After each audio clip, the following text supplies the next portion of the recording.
Welcome back to Ammaji kitchen. ఈరోజు ఇంకొక interesting రెసిపీతో మీ ముందుకు వచ్చేసాము. అదేంటంటే పాంఫ్రెట్ ఫిష్ ఫ్రై. హోల్ ఫిష్ని ఫ్రై చేయబోతున్నాము ఇవాళ. ఈ పాంఫ్రెట్ ఫిష్ని తెలుగులో మనం చెందువా అంటాము. సో మీరు ఈ చేప దొరకకపోతే ఏ హోల్ ఫిష్ అయినా ఇలా ఫ్రై చేసుకుంటే చాలా టేస్టీగా ఉంటుంది. ఫస్ట్ మనం ఫిష్ని తీసుకుని దాన్ని శుభ్రంగా కడుక్కొని ఉప్పు నీళ్ళు పసుపు వేసుకుని శుభ్రంగా కడుక్కొని ఇలా ఘాట్లు పెట్టుకోవాలి. రెండు వైపులా తిప్పి ఫిష్కి ఇలా ఘాట్లు పెట్టుకోవాలి. ఈ ఫిష్లో మీట్ బాగానే ఉంటుంది, సో కొంచెం లోతుగా ఘాట్లు పెట్టినా ఏమవుదు. బేసిక్లీ చిన్న ముక్కలు కాకుండా ఇలా హోల్ ఫిష్ ఘాట్లు పెట్టుకుని ఫ్రై చేసుకుంటే మనకి వెరైటీగా ఉంటుంది, బాగుంటుంది.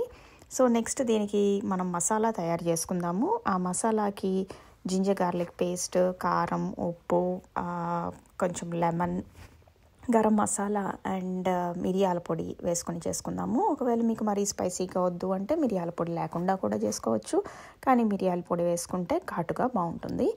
దీన్ని ఫిష్కి బాగా పట్టించి అటువైపు రెండు వైపులా బాగా పట్టించి లోపల కూడా రాసి ఒక పావు గంట నుంచి 30 నిమిషాలు అరగంట వరకు మ్యారినేట్ చేస్తే బాగుంటుంది.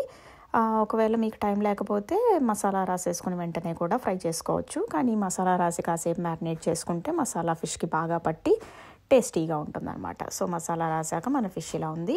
దీన్ని వాళ్ళ నేను 2 విధాలుగా చూపించబోతున్నాను.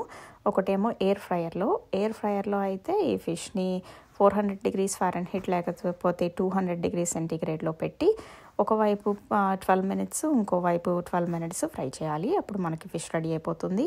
అదే పొయ్యి మీద అయితేనేమో ఒకవైపు 3-4 నిమిషాలు ఇంకోవైపు 3-4 నిమిషాలు ప్యాన్లో కొంచెం ఆయిల్ వేసి చేసుకోవచ్చు. కొంతమంది దీన్ని డీప్ ఫ్రై కూడా చేస్తారండి. డీప్ ఫ్రై చేసినా బాగానే ఉంటుంది. బట్ మీకు మోర్ హెల్దీ ఆప్షన్ కావాలంటే ఇలా కొంచెం ఆయిల్ వేసి చేసుకోవచ్చు, లేకపోతే ఎయిర్ ఫ్రైయర్లో చేసుకోవచ్చు. ఈ ఫిష్ మామూలుగా ఫాస్ట్గానే ఫ్రై అయిపోతుంది. సో వితిన్ 10 minutes ఇది రెడీ అయిపోతుంది. చూడండి ఫ్రై అయినాక ఎలా ఉందో ఈ ఫిష్. చూస్తుంటే తినేయాలనిపించట్లేదు. సో దీన్ని డైరెక్ట్గా ఇలా తినేయచ్చు, లేకపోతే మనం కొంచెం అనియన్స్ని ఇలా ఆయిల్లో సాల్ట్, కారం, గరం మసాలా వేసి ఫ్రై చేసి దాంతో కూడా తినొచ్చు.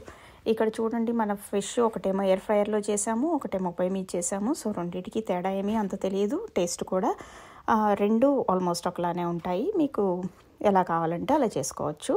దీన్ని మనం రసంతో తినచ్చు, సాంబార్తో తినచ్చు, పప్పుచారుతో తినచ్చు, లేకపోతే జస్ట్ ప్లెయిన్ రైస్తో అలా తినేసినా చాలా బాగుంటుంది. సో మీరు కూడా ఇది ట్రై చేసి మాకు ఎలా ఉందో కమెంట్స్లో చెప్పండి.